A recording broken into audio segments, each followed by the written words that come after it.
Choosing to marry Bob was my decision, so even if it was a mistake, the responsibility is mine. But everyone makes mistakes in judgment. My name is Mary, a 33-year-old married woman with a son in elementary school. I'm toiling away at a small to mid-sized company run by my father-in-law Mike and my husband Bob. People say it's rude to say toiling away, since I became the wife of a business owner. Even my own parents and friends have scolded me, calling it a luxury. But in reality, I'm being overworked by Mike, Bob, and the company. Originally, I was hired as an office worker. It was the company I was introduced to while looking for a job after graduating from community college.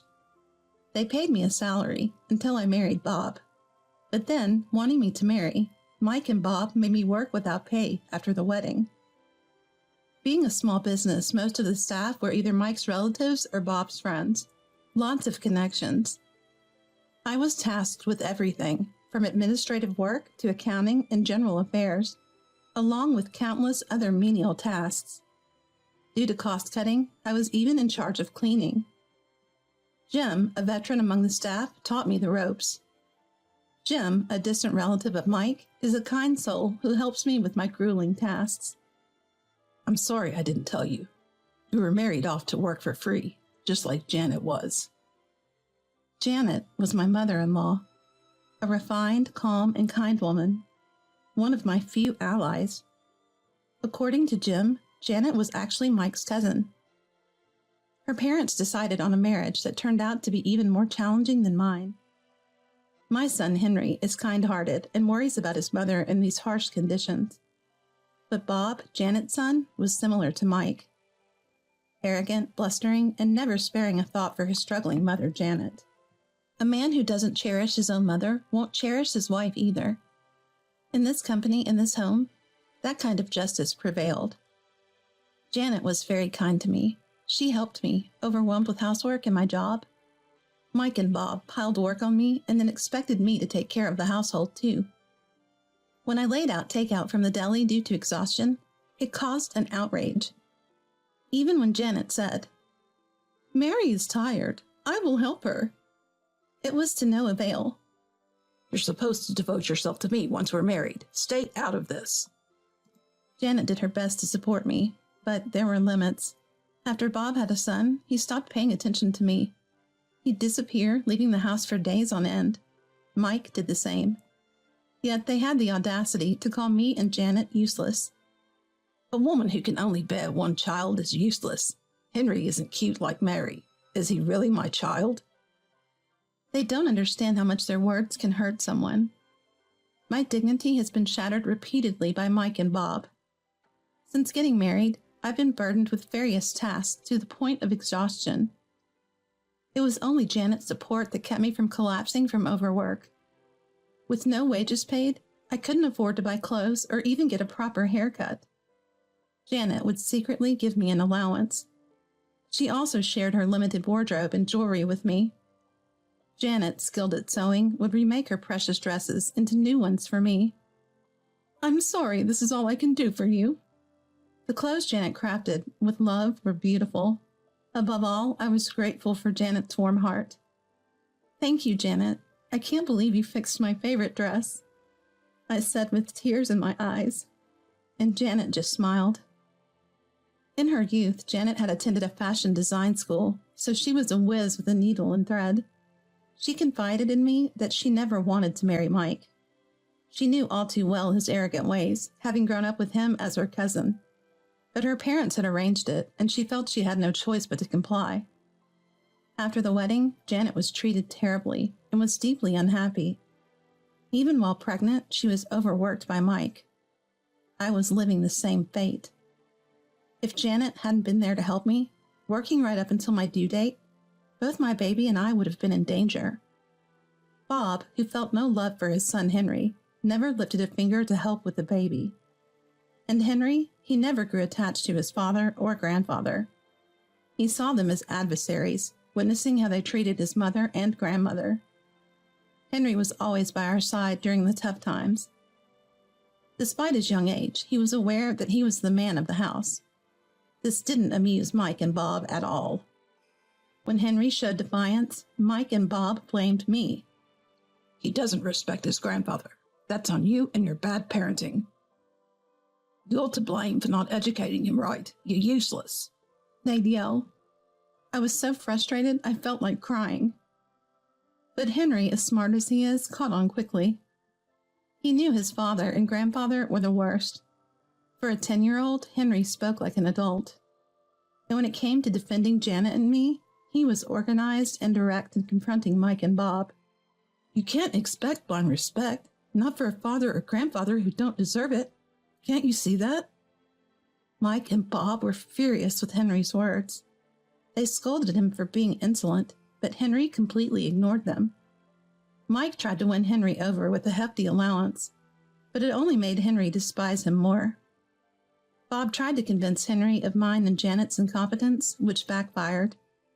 Henry put an end to that by saying, "It's despicable to insult your wife and mother like that."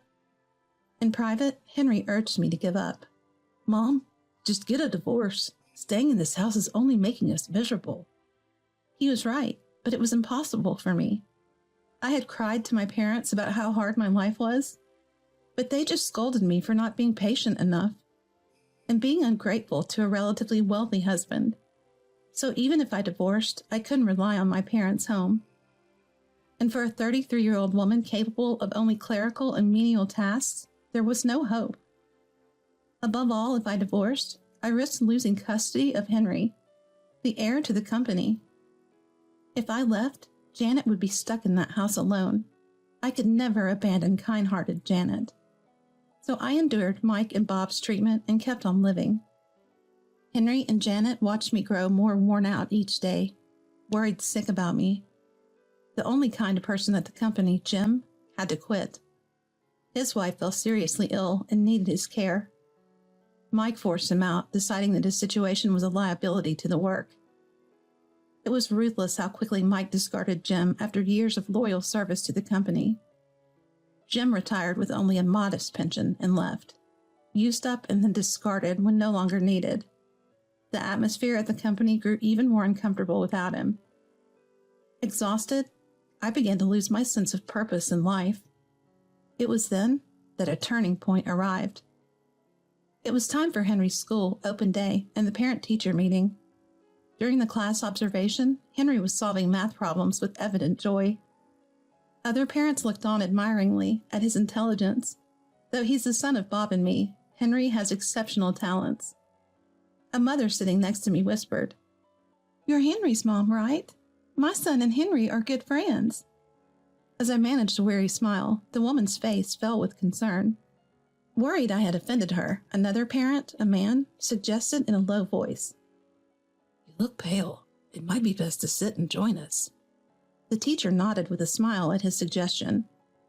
Resting on an available chair, I continued to watch over Henry. Henry kept glancing my way. All of Henry's classmates' parents were kind. The kindness of the other parents was a rarity for me, except from Henry and Janet. After the class, there was a parent-teacher meeting. I was surprised to see not only mothers, but also fathers in attendance. Mike and Bob always declared that parenting was a mother's duty. My parents had similar views. But the reality is that parenting requires mutual support. There was a simple round of introductions among the parents that day. Everyone introduced themselves with a warm smile. When it came my turn to introduce myself, I nearly fainted as I stood up. The man who had offered me a seat earlier suggested I remain seated.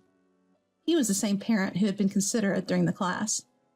"I'm a doctor. I took the day off from the hospital to be here," he said. After observing me for a moment, he concluded it was clear I was suffering from overwork. "You're sleep-deprived and not eating well. You need rest." At his words, I couldn't help but break down crying. When I saw it was impossible for me to rest, the teacher, who had been silent, spoke up. "Henry has been consulting me for a while. Today we're changing the agenda of this meeting." All the parents readily agreed. Henry's homeroom teacher had been consulting with Henry for some time. The teacher had been listening to Henry's concerns about Mike and Bob's arrogant behavior. Henry always mentioned how they treated me and Janet terribly. He said we had to act fast, or things would get worse for Janet and me. Henry had been open with the teacher about our home situation. The teacher believed Henry and wanted to help. But as a teacher, he couldn't recklessly interfere in family matters. However, seeing my current state, the teacher decided immediate action was necessary. I apologize for intervening in your private matters, but Henry is asking for help. We can't overlook a situation that threatens a child's happiness. The parents, including the doctor, concurred. Speaking on behalf of everyone, the doctor asked me, Please tell us what you can about your troubles. There's always something we can do to help. I slowly began to reveal the hardships I've faced since getting married. Working tirelessly at the company, being expected to do perfect housework, and facing verbal abuse if I ever took a rest. The only allies I had were Henry and Janet, and I couldn't rely on my family. The teacher and other parents lost their words upon realizing the extent of the tragedy. As I explained, I started to cry. A woman nearby, noticing I was struggling, kindly handed me a handkerchief. She was the mother of Henry's friend and expressed her son's fondness for him. Seeing me in tears, she gently rubbed my back. And though her encouragement was firm, she asked decisively, "You've endured a lot, but crying alone won't solve anything, Mary. What do you want to do? Please tell me exactly what you're thinking." Choked up with tears, I confessed my true feelings. "I want a divorce. I can't stand to endure anymore. Life is just too hard," I exclaimed, wanting to take Janet and leave home. The woman quietly nodded and pulled out her business card. It read law office. She and her husband both worked as attorneys. Her son had noticed something was off with Henry and had discussed it with his parents. Henry's friends had sensed that his home life was not all right. "You can consult me through a message. I'll teach you how to keep it from your husband, and it's free. Consider it my meddling," she said firmly with a lively smile. The watching parents also cheered me on. With Henry's help, I realized I had gathered many allies. Thanks to Henry's help, I have made many allies. I decided to divorce so as not to worry my son anymore. From then on, I slowly started preparing for divorce. When I told Henry, he said he would stick with me. I also informed Janet about the divorce preparations. Janet agreed eagerly and dropped a bombshell of her own. "I'm getting a divorce too. Without Mary and Henry, I have no attachment to this house." And so, Janet and I moved forward with our divorce preparations together. As for custody, the scales were overwhelmingly in my favor. According to Henry's friend's parent, even if Bob had financial means, his lack of involvement in parenting made him unsuitable to nurture. I could demand child support and live with Henry. But even if I could claim compensation, I still needed to work. Without a certain level of financial stability, I would be deemed unfit for childcare. Having time to care for a child was also crucial. Long hours of neglect would naturally work against me. Considering this, I was searching for a job. Both Janet and I had every right to claim compensation for our divorce. Years of unpaid labor, verbal attacks wounding spousal dignity, and the ultimate betrayal by our spouses. Mike and Bob had both mistaken their wives' compliance. They had no idea they were grasping at their greatest vulnerability. Janet and I were energetically preparing for our divorces. Divorce preparations are said to be exhausting, but we were moving forward with joy. I hadn't felt this happy since before I got married. Janet and I were deciding on the time to declare our divorces. Mike's business was shaking. Failure seemed certain.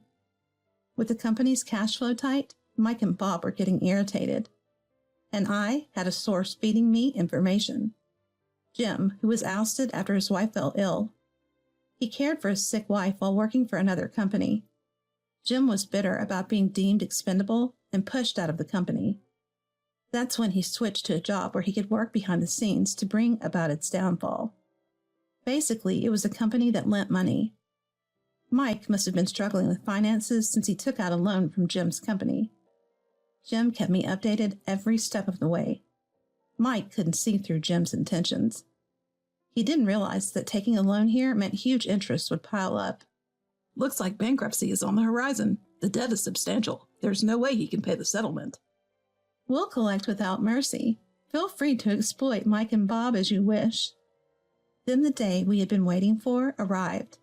Mike's company went bankrupt. All the other employees had been warned by me in advance and had fled. Only Mike and Bob were left, abandoned. Seeing Mike and Bob burdened with debt and despair was exhilarating. Janet seemed to feel the same. Her smile said it all. Janet and I whipped Bob's despair further into frenzy. "We're getting a divorce. Yes, sign these divorce papers." "Me too. I'm divorcing as well. Please take care of this." Mike and Bob were shocked by our simultaneous divorce filings. Janet and I had been waiting for this moment. We could finally retaliate when those who tormented us were at their most miserable. Mike and Bob started to rage about our actions on their own. "You're abandoning us." "Of course. You never saw me as your wife, did you?"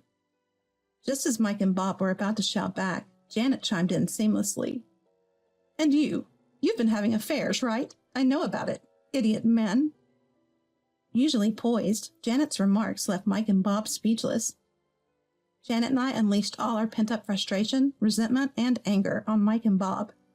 Then we made them sign the divorce papers and said mercilessly, "You'll pay the compensation and child support, even with the debt. Janet, Henry is waiting. Let's go." "Yes, goodbye. Strangers now." Mike and Bob stood there dumbfounded as Janet and I left them behind, divorced. Now a single mother, I live with Henry and Janet. I was working at a job recommended by a lawyer who was a mom friend who helped us, while aiming for a certification at the law firm. I work full-time, and Janet helps me with household chores and childcare. But that's not all. Janet also makes use of her sewing skills working from home. She does dress alterations, which have been very well received. My son Henry has been doing well since the divorce. He plays happily with his friends. My parents have apologized since the divorce. They were sorry for not realizing how hard things were for me. They asked me to come back and live at home, but I refused. I didn't see my parents as allies. It was more enjoyable living just with Henry and Janet. In my experience, parents are not always on your side. I learned not to have expectations. The ones who reached out to me, aside from Henry and Janet, were not my relatives. Henry's teachers and all the parents gathered together. Those who could have ignored us stepped in to help. Without their efforts, Janet and I would still be in dire straits. I'm truly grateful from the bottom of my heart. Mike and Bob were chased by debts. Jim was cheerfully collecting. Thanks to him, the compensation and child support are being deposited without fail. On a day off, I had tea with some of Henry's classmates' parents who had been kind to us. It was then that one of the moms shared the news. Mike collapsed under the weight of his debts. Bob planned to skip town to avoid his debts, but he was stopped. Now he's working hard labor on a big ship, Jim's referral. I don't know the specifics of the job, but I thought, let him work all he likes, and I hope Mike suffers as much as possible. When I got home and told Janet about Mike and Bob's situation, she laughed. With Henry not around, we laughed without reservation.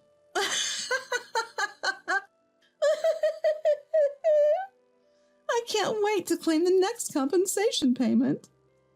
Janet, relentless, demanded the compensation even after hearing Mike had collapsed. I'm busy working as a judicial scrivener after getting my qualification. Henry thinks I'm cool. Mike, evidently exhausted, said he wants to see his grandson. That's up to Henry, so I asked him if he wanted to meet Mike. Innocently, Henry smiled and said, "I'll go visit." Jim took Henry to see Mike on behalf of Janet and me. Henry returned home without incident, but the next day Mike passed away.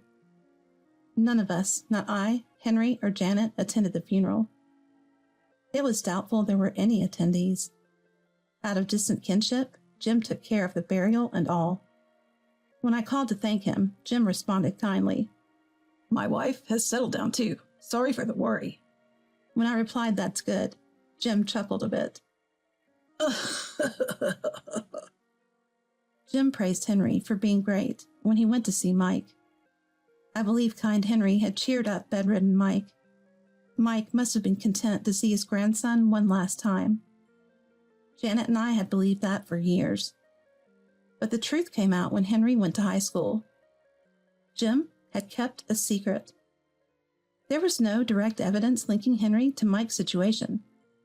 Henry is a bright boy. He's kind and treasures Janet and me greatly. But he had been dealing punishment to Mike, who had treated him so poorly. Not physically, but psychologically. Henry smiled as he plunged debt-ridden Mike into the depths of despair. With a smile, Henry innocently joked, "That ship has capsized." That was a complete lie.